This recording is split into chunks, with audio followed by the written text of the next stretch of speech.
qui sont nos clients. Alors, ils peuvent être des individus ou des collectivités. Et pour revenir sur cette question, de la complémentarité avec les dispositifs institutionnels, donc on est sur des clientèles présentant des difficultés sévères au point du fonctionnement psychosocial. Peut-être tu veux en dire deux mots? Oui. Alors, en ce qui me concerne, dans le choix de clientèle qu'on a fait, on s'est vraiment centré sur les gens qui présentent des difficultés importantes au plan du fonctionnement psychosocial. Je vous ai dit deux mots il y a 5 minutes sur les militaires qui ont un passage à la vie civile extrêmement difficile. Les ressources qui existent sont peu ou pas adaptées pour recevoir ces gens-là sur le long terme, bien sûr, quand on est en phase aiguë, parce qu'il y a un problème aigu au plan psychosocial, il y a des ressources en urgence psychosociale qui peuvent les accueillir. Mais les besoins dépassent largement cette période intense-là. C'est plus sur le long terme, sur l'accompagnement, où on pourra apporter une aide complémentaire que le réseau n'est pas en mesure actuellement d'assumer. Et c'est là tout l'aspect, dans le fond, complémentaire qu'on a développé chez nous, c'est de dire où sont les limites du réseau et est-ce que les besoins s'arrêtent là ou si les besoins se poursuivent. Et dans la poursuite des besoins, c'est là qu'on repositionne notre offre de service. Donc, des personnes qui dépassent largement le cadre des mandats institutionnels, des gens qui n'entrent plus dans les dispositifs tels qu'ils sont développés. Bon, en ce qui me concerne, je me suis centrée autour des gens ayant des difficultés au milieu de travail. Alors, ça peut être soit des personnes qui sont en mal-être au travail, soit des personnes qui ont une activité professionnelle, une rémunération, mais qui ont par ailleurs un tas d'autres difficultés de la vie, comme tout à chacun, et qui, effectivement, n'entrent dans aucun dispositif institutionnel. Ils sont dans une entreprise où il n'y a pas de service social. S'ils s'adressent au service social du Conseil général, on leur dira, madame, monsieur, vous avez un employeur, vous ne rentrez pas dans nos missions. Donc, il s'agit bien de ne pas faire de concurrence au dispositif institutionnel. Et puis, un autre type de clientèle, ce sont donc les organisations, en ce qui concerne le travail, mais on trouve ça aussi dans les associations, par exemple, d'action éducative ou d'action sociale de manière générale, qui ne souhaitent pas avoir d'assistants sociaux, parce que là je me situe en tant qu'assistant social dans leur institution, ils veulent de la souplesse et donc vont faire appel en prestation de service sur un temps donné, sur une problématique donnée, sur un contrat de mission. Et puis quand ce contrat de mission va être fini, on en négocie un autre ou on passe sur autre chose, ce qui leur permet de travailler sur un objet particulier à un moment donné. Et ça, c'est quelque chose d'assez nouveau en France et qui est vraiment appelé à se développer. Vous voyez, c'est le moment. Ah.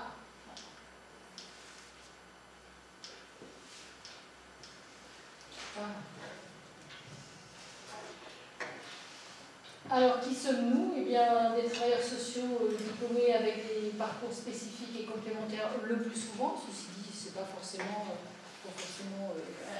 indispensable. Donc, en pratique indépendante, consultation individuelle, intervention dans le milieu de vie des personnes, disait, comme le soulignait Jean-Pierre, du diagnostic psychosocial, des interventions auprès de personnes en situation difficile ayant fait le choix de s'adresser à nous, et puis faire également du diagnostic et du soutien conseil à des professionnels, des organismes ou des entreprises pour la mise à niveau des connaissances, la recherche ou la compréhension de leur contexte organisationnel. C'est pour moi une grande partie de mon activité, tout ce qui est diagnostic et accompagnement des institutions. Curieusement, les secteurs d'intervention sont très larges. Si on pense que l'éducateur ou l'assistant social est limité dans ces interventions, on s'aperçoit que notre expérience nous permet de constater de façon quotidienne qu'il y a de l'espace pour des services de qualité, des services complémentaires, il y a de l'espace pour des services des agents sociaux en réadaptation, dans les situations de tutelle, le soutien à la parentalité. Oui, en France, ça commence à se développer beaucoup, ça, le soutien à la parentalité en cabinet privé.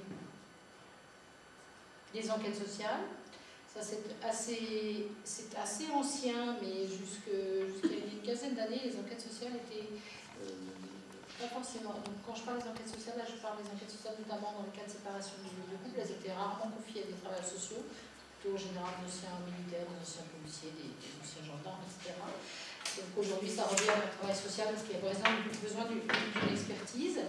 Le service social du travail, alors personne âgée et retraitée, c'est peut-être une particularité en France, mais quand vous avez quitté le monde d'entreprise ou que vous n'y avez jamais été, vous êtes âgé, eh bien, il y a finalement relativement peu des services les sociaux qui sont en capacité de vous accueillir, hormis ceux de l'assurance maladie, qui ont des missions bien particulières.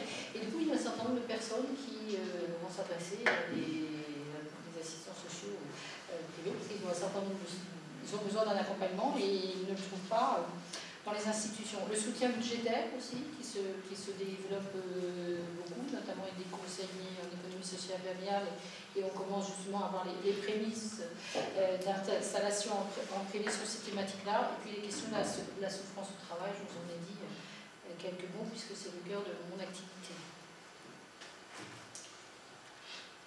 Puisqu'on s'est rencontrés hier pour une première fois, Sylvain et moi, on a vite réalisé en peu de temps qu'on avait quand même beaucoup d'affinités sur un point, notamment celui d'avoir envie, avec les clients qu'on a en suivi, en traitement, une grande affinité pour valoriser les capacités adaptatives, valoriser la résilience, faire des actions de prévention, et elles sont très payantes en termes d'intervention parce qu'on mobilise beaucoup les gens, et moi j'ai l'impression, je pense que Sylvain soit d'accord, que les changements qui sont apportés dans ces contextes-là sont des changements qui sont positifs et durables.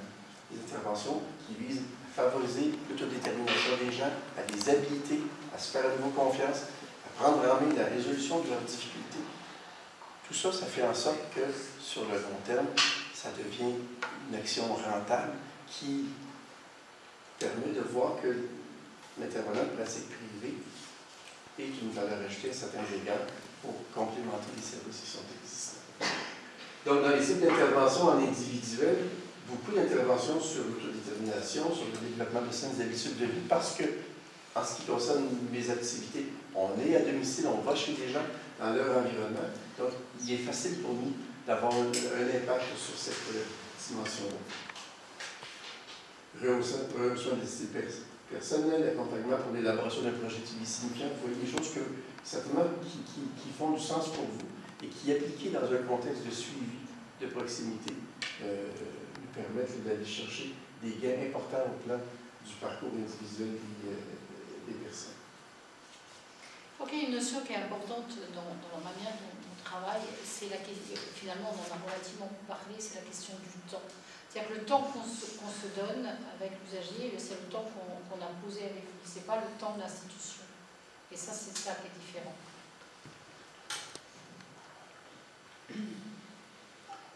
Alors, quand on est sur des interventions collectives, plus sur les organisations de travail, c'est mon champ d'intervention, on va de l'analyse à la formation en passant par de la médiation, par de l'analyse des pratiques professionnelles, par du coaching de management, par des préconisations, par un certain nombre de choses qui permettent à la fois de prendre l'individu dans les organisations de travail en tant que tel, et puis le lien collectif et la dynamique qui se joue entre la personne et son organisation de travail.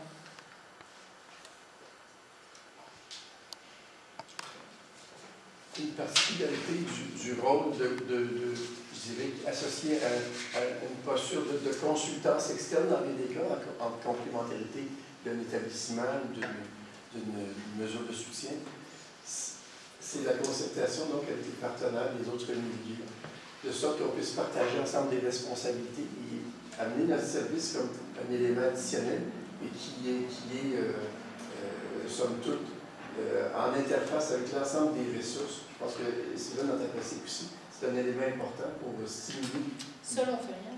Seul on fait rien. Et c'est vrai que du coup, n'ayant pas l'institution comme cadre, eh bien, il faut se développer son propre partenariat pour arriver à avoir les effets synergiques et que les gens auprès desquels on intervient, eh bien, ils soient effectivement inscrits dans retrouver les droits sociaux et retrouver la dynamique auquel ils aspirent.